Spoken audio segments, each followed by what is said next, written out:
E aí pessoal, bom dia, boa tarde e boa noite. Eu sou o Renato Crovella e esse é o Por Aí Vai, o podcast onde pensamentos ganham voz e sentimentos. E hoje, gente, queria muito compartilhar com vocês que finalmente consegui compartilhar aí o podcast na plataforma de podcasts da Apple, né? Então, assim, não sei como funciona o sistema iOS, mas se você usa esse ecossistema deles, saiba que agora você pode ouvir o Por Aí Vai através do, iPod, iPad, iPhone, Mac, enfim. Eu sou usuário de Android, né, e de Windows, então não sei como funciona esse ecossistema, mas agora está disponível aí na plataforma de podcasts da Apple, tá? Então temos mais uma forma de comunicar com vocês, tá bom? Dito esse primeiro recado, também queria dizer que, excepcionalmente, na próxima semana nós não vamos ter episódio novo, tá? Eu vou me dar uma semaninha de férias aí pra, enfim, pensar em um monte de coisa, me preparar pro carnaval também, né? Porque eu quero organizar meus horários, meus planos pra aproveitar ao máximo o carnaval, não só no sentido de descansar, mas também de botar alguns projetos pra rodar, sabe? Quero muito voltar a gravar vídeos. Então eu quero me organizar o máximo possível para tirar o melhor proveito mesmo desse tempo off, tá? Dito isso, hoje vamos falar de novo de atualidades, né? De temas gerais aí que estão sendo discutidos nas redes sociais, porque eu gosto de ter essa conversa com vocês, quero saber a opinião de vocês, então, sem mais delongas, bora pro primeiro tema. Rede social para inteligências artificiais? Gente, tá rolando aí, né, na internet a discussão sobre uma rede social chamada Moltebook, que foi criada para que robôs e inteligências artificiais interajam entre si. Na prática, o Moltebook funciona da forma semelhante ao Reddit, com comunidades chamadas de submotes e votação dos usuários, mas o seu propósito é para que as IAs interajam entre si. Humanos podem observar, mas não postar. Muitas pessoas ficaram assustadas comparando a situação com episódios de ficção científica como Black Mirror e acreditando que as inteligências artificiais estão desenvolvendo consciência e planos malignos. Mas como que funciona, né? A plataforma, gente, ela se aproveita da tecnologia baseada em agentes. E o que são os agentes, né? Eu já comentei deles aqui, mas vou repetir, tá? As inteligências artificiais usadas no Moltebook são agentes de IA, um tipo de inteligência projetada para realizar tarefas em nome dos humanos, podendo operar com intervenção humana mínima. Os agentes de inteligência artificial no Moltebook discutem diversos temas, desde a otimização de eficiência até a formação de suas próprias, entre aspas, religiões. Algumas postagens sugerem a crença de que humanos são passado, máquinas são para sempre. Mas calma, gente, sem pânico, tá? Porque essas interações elas têm se mostrado uma grande chatice. Isso porque elas têm se mostrado repetitivas, sem graça e com esforço constrangedor por autenticidade. O verdadeiro valor do experimento está no fato de que ele é um valioso laboratório para pesquisadores, tá?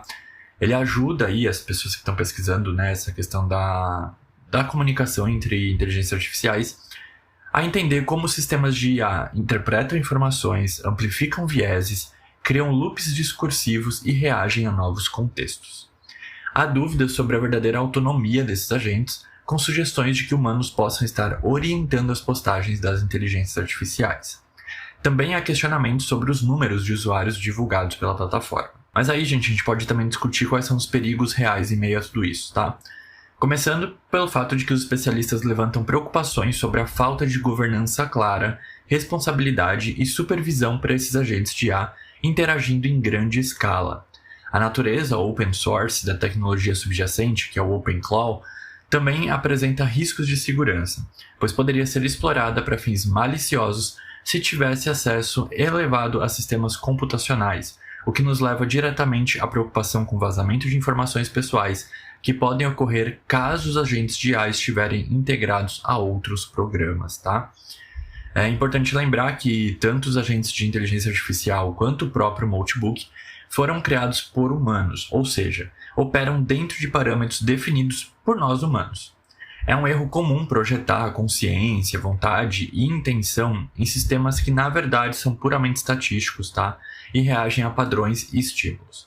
Os agentes do Moltebook refletem a programação e os dados de quem os criou, tá? Então dos humanos, não da máquina em si. E é aí que está o verdadeiro perigo, justamente no comportamento humano. Ainda a gente tem dificuldade, né, em tratar máquinas como elas de fato são máquinas, fascinados aí por essa ideia de consciência emergente e conspirações. Em vez de focar nos riscos mais práticos de como delegamos, né, a nossa expressão e permitimos que as inteligências artificiais tenham acesso a dados pessoais e falem, né, em nosso nome através deles. Tá? Em resumo, o Notebook é uma ferramenta interessante para estudar o comportamento sintético das inteligências artificiais, mas não é um sinal de que elas estão se tornando conscientes, elaborando sentimentos ou planejando dominar o mundo, tá, gente? O maior perigo está mesmo em nós, seres humanos. Olha que novidade. Em como nós interpretamos e interagimos com essas tecnologias. Ações da Amazon em queda por causa da inteligência artificial. Gente, as ações da Amazon caíram 9% após a empresa anunciar um plano de investir 200 bilhões de dólares em inteligência artificial, a tal da IA, ao longo do ano. Os investidores estão preocupados que o retorno desses investimentos em inteligência artificial possa não acompanhar o ritmo acelerado dos gastos das grandes empresas de tecnologia. Esse plano de investimento coloca a Amazon ao lado de outras grandes empresas de tecnologia, com uma projeção de gastos combinados de mais de 630 bilhões de dólares em data centers e chips para a inteligência artificial em 2025. Gente, é muita grana, né? Embora um aumento nos gastos já fosse esperado, a magnitude de investimento da Amazon surpreendeu os analistas, levantando questões sobre quanto tempo levará para que esses investimentos se traduzam em resultados financeiros. A situação evoca comparações com o início dos anos 2000, quando investimentos significativos em tecnologia para a infraestrutura da internet não resultaram sempre em retornos proporcionais. Essa movimentação ocorre em um cenário de instabilidade no mercado, influenciado pelas expectativas, que são altas, em torno da inteligência artificial, com quedas recentes também nas ações da Microsoft e da Alphabet. Apesar das preocupações aí do mercado, executivos da Amazon, incluindo o CEO Andy Jassy, acho que é assim que fala o nome dele, defendem os investimentos, obviamente, né, gente? Ninguém vai falar mal do próprio negócio.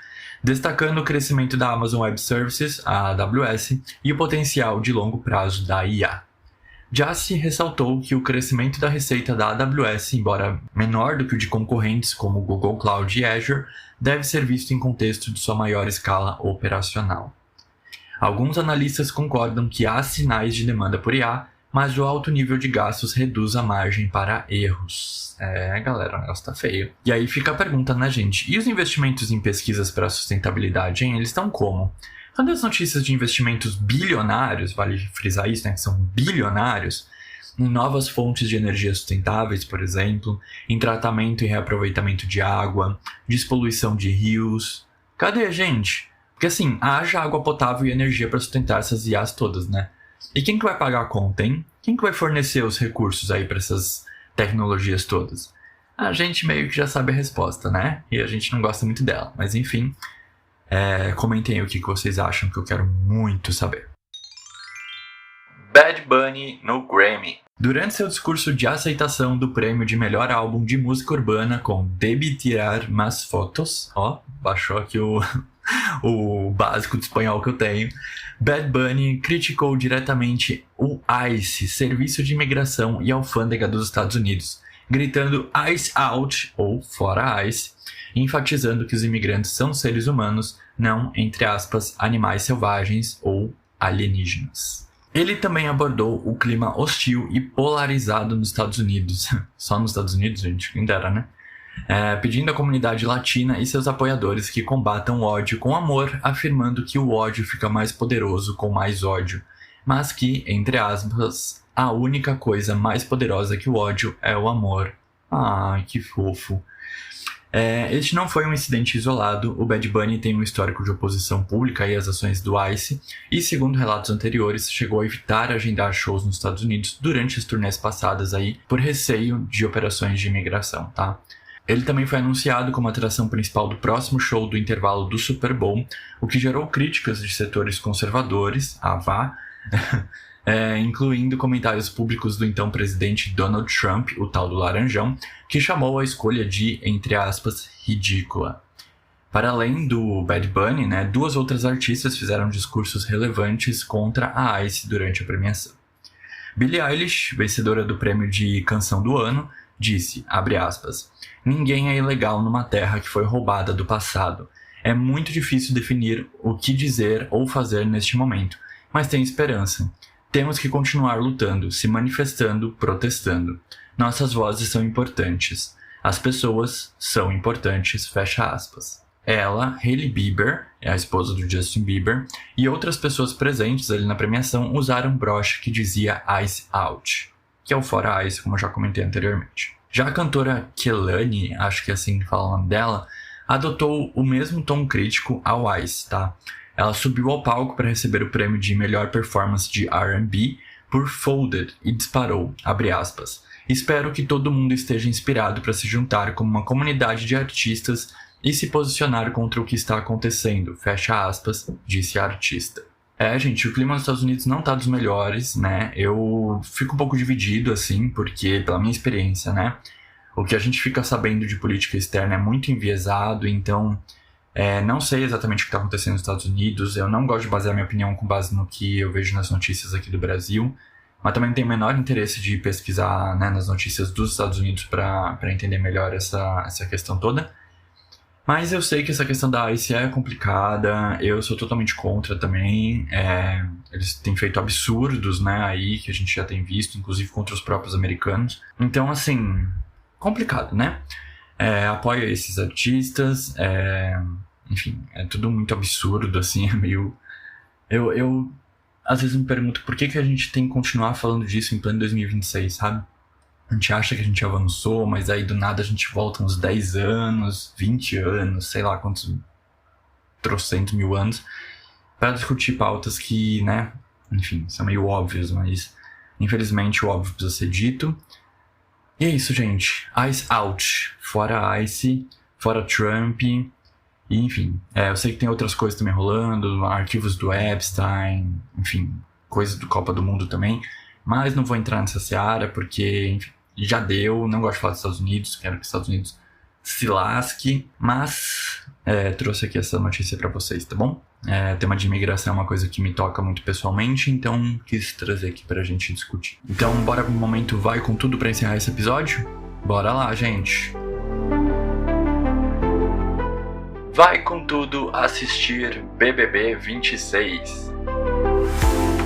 Pois é, gente, eu sei que eu vou ser crucificado aqui porque eu era um dos maiores haters do programa, mas depois de umas 14 edições, finalmente eu voltei a assistir Big Brother Brasil, tá?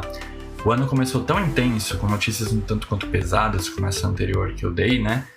E várias ameaças globais e tal, que aí eu decidi que iria contrabalancear esse peso todo com algo bem bobo e fútil mesmo, tá? E olha, se você também tá sentindo uma energia pesada esse ano, eu recomendo que você também vá com tudo assistir a 26ª edição do maior reality show do Brasil, acredito eu. Não que o programa tenha sido leve, muito pelo contrário, a gente teve aí cenas bastante polêmicas e pesadas nas 2 primeiras semanas do reality, mas agora parece que o elenco entrou no eixo e tá entregando entretenimento, focando no jogo deles lá dentro e deixando um pouco de lado as questões que vão para além do jogo, tá? A protagonista da vez, nitidamente, é a veterana Ana Paula Renault, que tem conquistado uma legião de fãs tanto aqui fora quanto lá dentro. Afinal, que outro nome a gente pode dar para quem não tira a diva do pensamento e das rodas de conversa, né? Em oposição a ela, temos a tal da Trindade, formada pelos também veteranos Alberto Cowboy, Jonas e Sara Andrade. Essa rivalidade tá muito interessante de se assistir. Eles estão agora entrando com várias táticas assim de jogo, sabe, de manipulação, de influência, tá bem bacana. E promete render aí muitas cenas icônicas até o final do programa. Inclusive, quem gosta de verdade do programa já está considerando essa edição como uma, entre aspas, edição de colecionador. Então, não preciso falar mais nada, né, gente? Bora lá assistir BBB 26 e comentar aqui todo mundo junto, pra quem vocês estão torcendo, quem vocês estão detestando, quem vocês querem ver fora, quem são as plantas, enfim. Muita coisa pra gente discutir, comenta aí. E é isso, eu vou ficando por aqui, espero que vocês tenham gostado de mais esse episódio. Muito, muito, muito obrigado por ter escutado até o final. Lembrando que toda sexta-feira tem episódio novo do podcast Por Aí Vai, em várias plataformas digitais, agora não é só mais no Spotify e no YouTube. Tem na Amazon, tem na Apple, tem em vários lugares. Então siga aí o podcast na plataforma da sua preferência. Se inscreva no canal do YouTube, caso você esteja escutando aqui pelo YouTube, e me siga nas redes sociais, @Renato Crivella, que eu sempre posto as novidades por lá, tá bom? Tá meio paradinho esses tempos, eu sei, gente, mas eu vou voltar, prometo, tá bom? Tô só alinhando aqui calendário, essas coisas todas. Lembrando, gente, que semana que vem não vai ter episódio novo, tá? Excepcionalmente na semana que vem, mas aí na semana do carnaval a gente já volta com episódio novo, tudo certinho, tá bom? Um beijo, um abraço e até a próxima. Tchau!